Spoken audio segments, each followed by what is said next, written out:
What's up, sports parents? In this video, let's talk about what you should or should not say to your kid on the car ride home from their sports game. So if you're new here, I'm Dan Blewett. I'm a former pro baseball player. I also owned a baseball and softball academy. So my experience here is going to come mostly from the baseball and softball world, but this is widely applicable to all sports parents, and all kids. So let me preface by saying, I do not know the unique relationship between you and your child. And there are, of course, going to be differences in how one parent versus another family can interact with their kid. I've seen lots of different relationships with my teammates and their parents, between the kids that I've worked with and their parents. I've seen a lot of different family dynamics, and I know they're not all exactly the same. So I'm going to paint with a little bit of a broad brush and give you some tips about what to say on the car ride home. But look, you have to understand your kid and yourself and your relationship as well. But hopefully something from this video sticks in your mind where you can think about how you can be a little bit better to your kids so they have the happy sports experience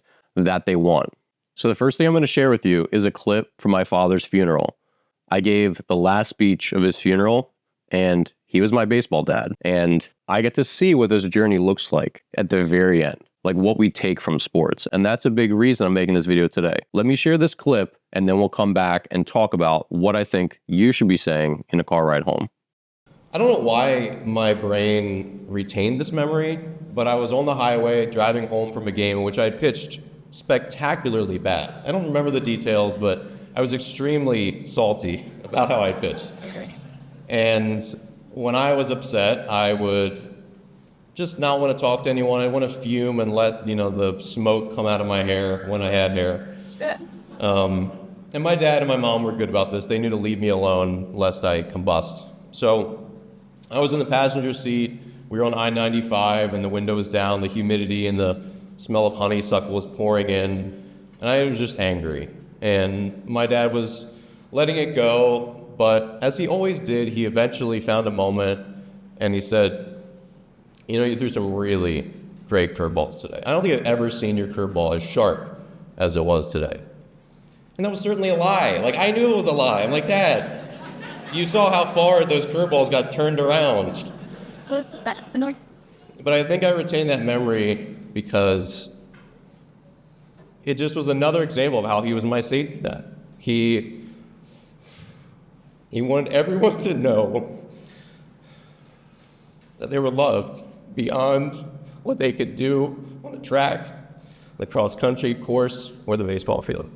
And when my dad was dying from cancer, which was a 2.5-year period, the number one thing that I thought of was how he made me feel. And that included the car ride home and every other aspect of our relationship with my career. And so when it comes to specific advice for talking to your kid in the car ride home, number one, think about how you want them to feel. Do you want them to feel ashamed about how they play? Do you want them to feel like they have more work to do? Sports are meant to be fun. What you should be going for is, how can I make my kid feel like this is a safe place for them? When they get in the car for me, this is where they're unconditionally supported and loved, and I am proud of them. It can be brutal out there on the field. I've pitched in front of thousands of fans and done horrible. I've had my manager scream at me in a clubhouse. I've had lots of really hard moments as an athlete. And the things that kept me in the game were knowing that I always had a safety net at home. My mom and dad were so happy that I was doing what I loved. And it's important to understand how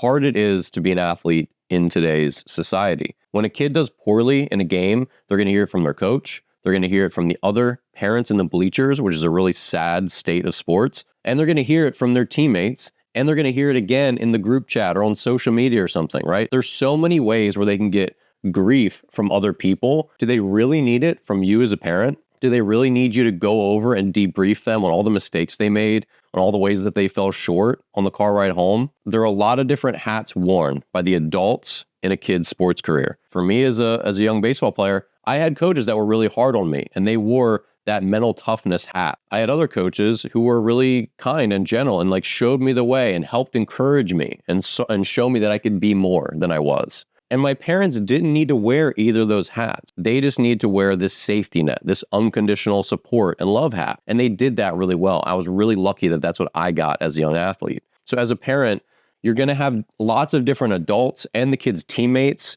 helping them grow and become the athlete that they'll become in lots of different ways.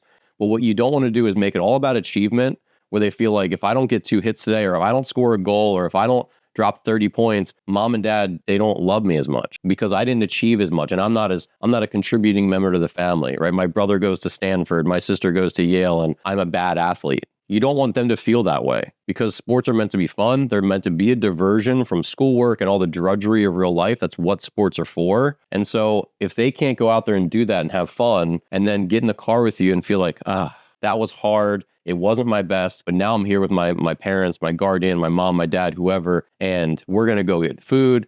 I get to go relax, and maybe I'm mad about this, but it'll pass, and I get to go do other things, right? The car should be a safe place on that ride home. At the end of the day, when all this is done, whether your kid, quits sports next year or they become an Olympian, at the very, very end, the only thing you all will think about is how you made each other feel. None of my achievements matter anymore. I don't walk down the street and talk about my pro baseball career. People that I meet, they don't care that I played pro baseball. If I'm a jerk, if I'm selfish, if I'm rude, if I'm a really good person, they're like, oh, cool, Dan's a nice guy and he was a really good athlete. That's great. Ultimately, it still only comes down to how I make other people feel.